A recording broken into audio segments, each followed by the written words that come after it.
A boy disguises himself as a scarecrow to escape pursuers, but soon, several thugs with vicious dogs find him. As the dogs bark ferociously at the scarecrow, the leader, an old man, notices something suspicious. He steps closer and quickly spots a terrified face hidden in the sack. However, instead of exposing the boy's disguise, he grins wickedly and steps back. He then signals his men to open fire on the scarecrow. The intense barrage of bullets instantly turned the scarecrow into a hornet's nest.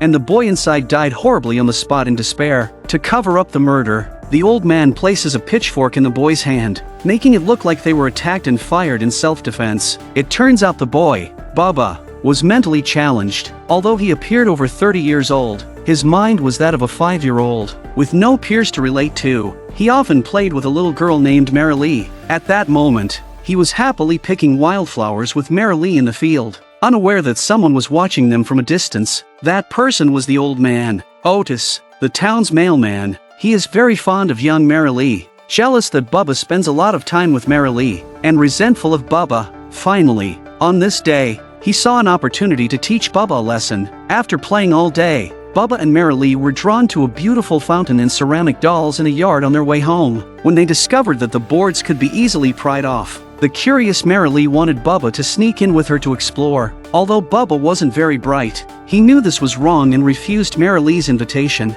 But Marilee, not heeding his advice, went in anyway, only to be suddenly confronted by a large black dog that barked at her incessantly. Terrified, Marilee ran, and the dog immediately gave chase. In desperation, Bubba broke through the boards to save her. However, he was too late. By the time he rescued Marilee from the dog's jaws, the Marilee was covered in wounds and had lost consciousness. Seeing this scene, Marilee's mother mistakenly believed Bubba was the culprit. The news quickly reached Otis, who had long wanted to teach Bubba a lesson. His eyes lit up with excitement, but they mistakenly thought Marilee was dead. Without police authorization, Otis gathered a group to capture Bubba. At that time, a frightened Bubba was running desperately toward home. When he noticed people approaching with dogs, he became even more terrified and rushed home, telling his mother everything. His mother, who trusted her simple-hearted son, knew he wouldn't harm Marilee, and told him to hide like they used to play hide-and-seek. Soon, Otis and his men arrived. Bubba's mother blocked them at the door,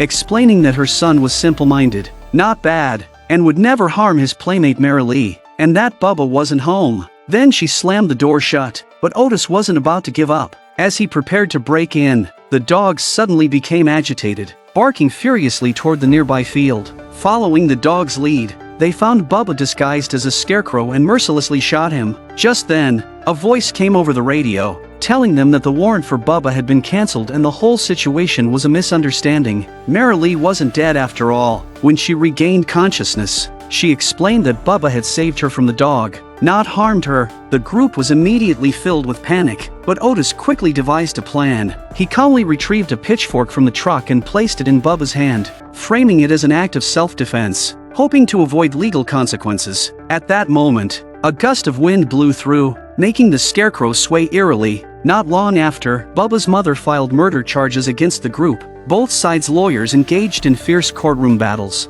with the pitchfork used to frame Bubba becoming a key piece of evidence. Otis and his men insisted that Bubba had tried to harm them, forcing them to shoot in self-defense. Bubba's mother had no evidence to prove her son's innocence. The outcome was predictable. The judge declared Otis and his accomplices not guilty. This verdict devastated Bubba's mother. She knew these men had deliberately murdered her son, but she couldn't prove it. To make matters worse, because Bubba was just a simpleton and Otis and his men were respected townspeople, the community not only showed no sympathy for Bubba's mother but even celebrated the killer's victory in court. That night, the men shamelessly celebrated at the bar, feeling no guilt over Bubba's death. Little did they know, they would soon pay a heavy price for their actions. A sudden gust of wind outside seemed to carry Bubba's anger. Meanwhile, Marilee, in her sleep, faintly heard Bubba calling her. She immediately went to Bubba's house, where his mother told her that Bubba was dead, but Marilee insisted that Bubba wasn't dead, and led Bubba's mother to the place where he was killed, saying Bubba was just playing hide-and-seek with her.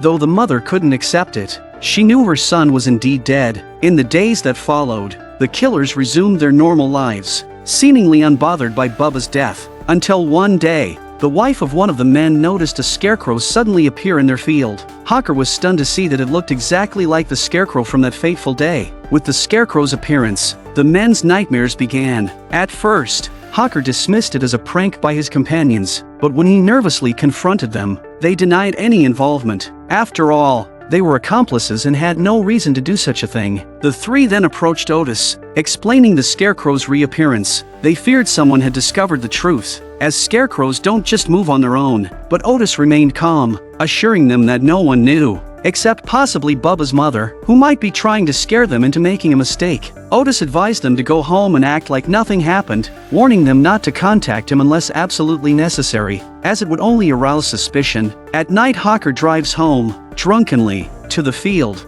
only to find that the scarecrow has disappeared and all that remains is a wooden frame. Without hesitation, he kicked it down, but just as he was about to head inside, he heard a noise in the barn, where the polisher had mysteriously turned on. After he turned off the machine with a confused look on his face, some more straw fell from the roof of the building. Hawker climbed up the ladder, iron rod in hand, cautiously approaching the wooden crate, thinking the culprit was hiding inside. But then the machine suddenly restarted, causing a startled Hawker to lose his balance and fall. Although he managed to grab a nearby wire, he soon lost his grip and fell into the high-speed polisher, where he was gruesomely ground to death. The next day, as Otis was having breakfast with his family, he learned from his father that Hawker had been shredded to pieces. Otis rushed to the scene. He arrived just as the police were packing up Hawker's remains, with his grieving wife being escorted to a police car. Since no evidence of foul play was found, the police ruled Hawker's death an accident. Otis was convinced of this, but his two remaining companions found it hard to believe. After all, no one would be working in the middle of the night, and when the police arrived, the polisher was off. If it was an accident, then who turned off the polisher? Otis found this hard to believe as well, speculating that the polisher might have run out of fuel. To get to the bottom of things, the three of them snuck into the barn under the cover of night. They discovered that the fuel tank was full, and the undeniable truth made them realize that Hawker's death had a darker cause. The next morning, Otis, under the pretense of delivering mail, visited Bubba's house, convinced that Bubba's mother was behind all of this. As he got out of his car, he saw Marilee coming out of the house. Otis greeted Marilee with a smile, but she only glared at him before turning away, seemingly aware that he was responsible for Bubba's death. Otis then tried to get a reaction from Bubba's mother by mentioning Hawker's death, hoping to find some answers. They all think it was accident. I don't. That's so? There's other justice in this world. Besides the law. It's a fact. What you sow, so shall you reap. Otis didn't believe in ghosts, and was certain that Bubba's mother was the one who killed Hawker, but he naively thought that with Hawker's death, they were even, and they could each go on with their lives without interference. But Bubba's mother disagreed, warning him to stay away from Marilee, as she had noticed the way Otis looked at her. Otis's face darkened, and he left without looking back. Little did he know, Hawker's death was only the beginning. That evening, as Philby was finishing his work, he saw the scarecrow in his field again. In disbelief, he approached and saw that it was identical to the scarecrow from the day they killed Bubba. Remembering Hawker's gruesome fate, Philby was filled with terror. He immediately sought out Otis and told him about the scarecrow's reappearance, but when they arrived at the wheat field, the scarecrow had mysteriously vanished again. Although Philby repeatedly emphasizes that he really did see the scarecrow, Otis is unconvinced and believes that Philby is overstimulated and hallucinating. Philby threatened to turn himself into the police the next morning if they didn't do something, believing that at least he'd save his own life. Otis, unwilling to spend the rest of his life in prison, still believed Bubba's mother was behind it all. So, he snuck into Bubba's house again, this time sneaking up behind her and covering her mouth. Otis intended only to warn her to stop, not to kill her, but didn't realize she had a heart condition. When he finally removed his hand, he discovered she had died of a heart attack. Otis was frightened. He hadn't expected things to spiral out of control. He was about to flee when he noticed the gas stove was on. Deciding to cover his tracks, he turned off the flame but left the gas on, hoping to stage it as an accident. As gas filled the room, the fireplace sparked an explosion. The next day, police arrived at the scene and once again ruled the incident an accident. Otis, believing he had dealt with all his problems, resumed his daily work with renewed confidence, but Philby remained fearful, and Skeeter, who worked at a gas station, was equally worried. Both men suspected things weren't as simple as they seemed. Sure enough, that night, Philby noticed the pigs in his pen acting strangely, as if they were frightened. As he looked around, he heard a knocking sound behind him. Armed with a stick, Philby went to investigate, only to find it was just a chain hitting the barn. Relieved, he turned around, only to spot a shadow inside the house. Panicked, he rushed to his car to escape, but when the car wouldn't start, Philby had no choice but to hide in the barn, securing the door behind him. When the outside noise subsided and he tried to leave, he found the door was locked from the outside. At the same time, the grain elevator suddenly started, filling the barn with grain. With no way to escape, Philby was slowly buried alive by the grain.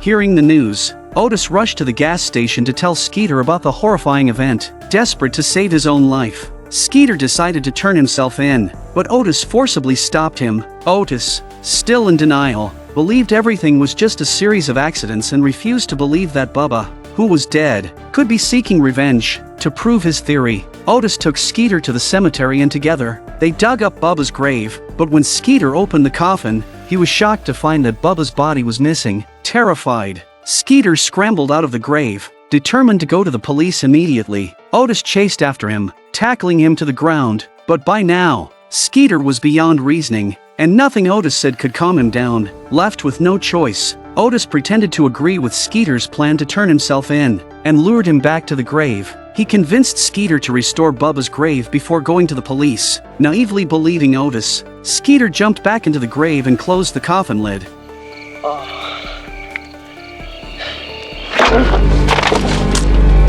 After burying Skeeter, Otis drove away, but on the road, he unexpectedly encountered Marilee and saw her running into a nearby field. Otis quickly followed. He finally found Marilee hiding in a bulldozer. Marilee struggled to escape, but Otis caught up with her after only a few steps. He grabbed her and demanded to know if she was behind everything. Marilee screamed in terror, and suddenly, the bulldozer started on its own. While Otis was distracted, Marilee ran off. Then, Otis witnessed something terrifying. The bulldozer was moving toward him without a driver. Terrified, Otis turned and ran.